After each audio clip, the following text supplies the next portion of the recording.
ناظرین ہمارے ساتھ موجود ہیں سینئر سیاستدان اور جمعیت علماء اسلام کے سربراہ مولانا فضل الرحمان صاحب، ان سے بات کرتے ہیں۔ مولانا صاحب یہ بتائیے کہ یہ آپ نے کیا بیان دے دیا ہے کہ ملک میں امن نام کی کوئی چیز نہیں اور زندگی کو خطرات لاحق ہیں؟ بسم اللہ الرحمن الرحیم۔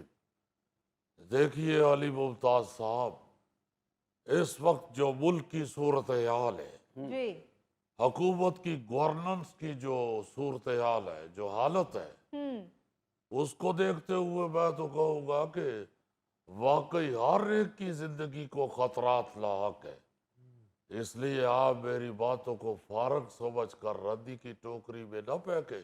لیکن مولانا صاحب آپ کی زندگی کو کیا خطرات لاحق ہیں؟ دیکھیے صرف میں اپنی بات نہیں کر رہا، جی ہر شخص کی زندگی کو خطرہ لاحق ہے۔ اب دیکھیں، آپ کسی کوسٹر میں بیٹھتے ہیں، جی راستے میں اس کی بریک فیل ہو جاتی ہے تو خطرہ ہے یا نہیں؟ مولانا صاحب ہم پرانی کوسٹر پہ نہیں بیٹھیں گے، ہم نئی کوسٹر پہ سفر کر لیں گے۔ چلو آپ کوسٹر کی مثال چھوڑو، آپ منہ میں نوالا ڈالتے ہیں، نوالا کھانے والی نالی کی بجائے سانس والی نالی میں اتر جاتا ہے تو خطرہ ہے کہ نہیں؟ مولانا صاحب میرے ساتھ تو کبھی ایسا نہیں ہوا کہ نوالا غلط نالی میں چلا جائے۔ او میرا بھائی، اب ہر ایک کے گلے میں تمہارے جیسا نالا لئی فٹ نہیں ہوا۔ میں عام آدمی کی بات کر رہا ہوں جو تمہارے دائیں بائیں بیٹھے ہوئے ہیں، جن بیچاروں کے گلے میں چھوٹی چھوٹی نالیاں ہیں۔ تم اپنی بات کیوں کرتے ہو؟ تم تو ثابت بکرا بھی گلے میں پھینکو گے تو وہ سیدھا خوراک والی نالی میں گرے گا، بلکہ جب بکرا گرے گا تو اندر سے آواز آئے گی، گھڑم۔ مولانا صاحب اتنا لمبا سفر ہے نہیں جتنی لمبی آپ نے آواز نکالی۔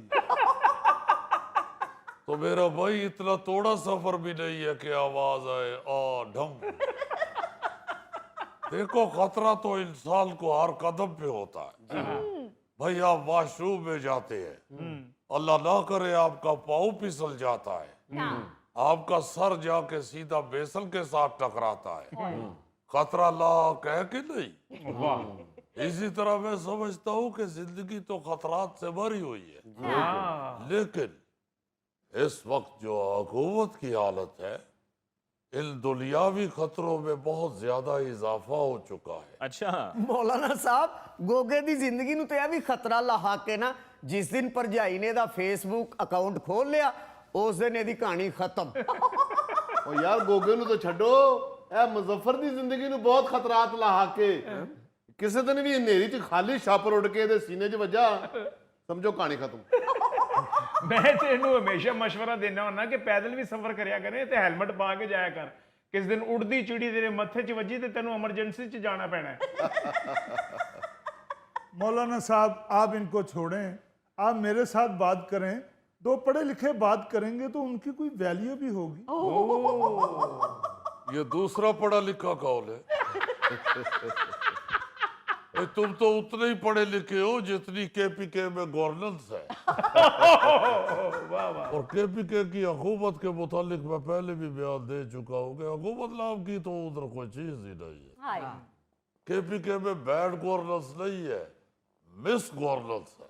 مس گورنر سے ایک کڑی مس ہے جی؟ یہ کوئی لوڈ کرانے والی مس سبا نہیں ہے، یا یہ کوئی رشتے کرانے والی مس ماریا نہیں ہے، میں مس گورننس کی بات کر رہا ہوں۔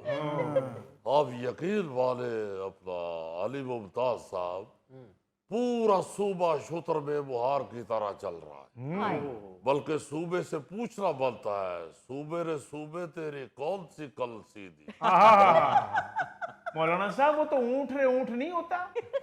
او بھائی، اونٹ کی تو پھر بھی کوئی کل سیدھی نکل سکتی ہے، کے پی کے میں تو نہ کوئی کام سیدھا ہے اور نہ کوئی کل سیدھی۔ آپ یقین والے، میں حیران ہوتا ہوں، بھائی کرپشن کا بازار نہیں، مارکیٹ گرم ہے، مارکیٹ۔ اور کرپشن بھی ایسی کہ باقاعدہ ہول سیل والے بیٹھے ہوئے ہیں، پرچون والی کرپشن کا تو کوئی گاہک ہے ہی نہیں ادھر، جسے دیکھو کرپشن میں تھوک کا گاہک ہے، تھوک کا۔